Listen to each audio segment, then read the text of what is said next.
ஏங்க நீங்கள் இந்த இன்ஸ்டாகிராமில் ஒரு டெசர்ட் ஷாப் தானே? கெஃபே ஸ்டைல் பேக்கரி ரன் பண்ணுறது எப்படி இருக்குன்னு பார்க்கலாமா? So hi I'm Sandhya, come spend day with me at the dessert stop. மார்னிங்கே எல்லா டெசர்ட்ஸும் ஃப்ரெஷ்ஷாக ப்ரிப்பேர் பண்ண ஸ்டார்ட் பண்ணியாச்சு. அண்ட் இன்னைக்கு மெயின் ஒர்க்கே ஃபுல்லாக ஷாப்பிங் தான். ஸோ நானும் என் அண்ணனும் கிளம்பிட்டோம். நியூ டெசர்ட்ஸ் இன்ட்ரடியூஸ் பண்ண பிளான் பண்ணியிருக்கோம். அதனால பேக்கிங் கொஞ்சம் டிஃப்ரெண்ட்டாக இருக்கணும்னு பார்க்க வந்தோம். பேக்கேஜிங் எல்லாம் பார்த்து முடிச்சுட்டு second shop baking essential things வாங்க போயாச்சு. பேக்கிங்க்குன்னு ஷாப்பிங் வந்தால் பர்ஸ் காலியாகாமல் நம்ம போக முடியாது. அண்ட் நெக்ஸ்ட் ஸ்டாப் பாரிஸ்க்கு வந்திருந்தோம் ஷெஃப் கோட் வாங்குறதுக்கு.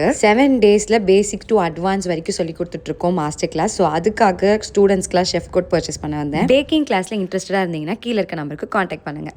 பாரிஸில் பர்ச்சேஸ் பண்ணிங்கன்னா உங்களுக்கு இந்த ஸ்ட்ரகிள் புரியும். எங்கேயோ அண்ணியை நிப்பாட்டிட்டு எங்கேயோ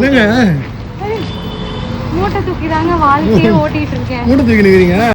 இதுக்கே செம்மையாக ட்ரெயின் ஆகிடுச்சு. சாப்பிட கூட இல்லை மத்தியானம். பட் கெஸ் வாட், இன்னொரு ஷாப்பும் போகணும். செகண்ட் பிரான்ச்சுக்கு போர்ட் பர்ச்சேஸ் பண்ண போனோம். இதுதான் அந்த போர்ட். எப்படி இருக்குன்னு கமெண்ட்ஸில் சொல்லுங்கள். இதுக்கப்புறம் தாங்க சாப்பிட்டோமே. சாப்பிட்டக்கப்புறம் தான் எனக்கு உயிரே வந்தது. இப்போ என்ன ப்ராப்ளம்னு பார்த்தீங்கன்னா, இந்த போர்டு காருக்குள்ளே ஃபிட் ஆகலை. ஸோ அதனால் பாக்ஸ் எல்லாம் எடுத்து வச்சாலும் ஃபிட் ஆகலை. அப்புறம் நம்ம இந்தி பாய்ஸ் எப்படியோ இப்போ ட்ரை பண்ணுறாங்க.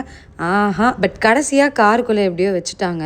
செம்ம டயர்டாயிடுச்சுங்க. ஆனால் வீட்டுக்கு போகலான்னு பார்த்தா அதுதான் முடியாதுன்னு செகண்ட் பிரான்ச் போய் இந்த போர்டெல்லாம் வச்சு பார்த்துட்டு லைட்லாம் கரெக்டாக இருக்குதான்னு செக் பண்ணிட்டு அப்படியே ரிட்டன் மெயின் பிரான்ச்சுக்கு போயிட்டு கடையை சாத்திட்டோம் கைஸ்.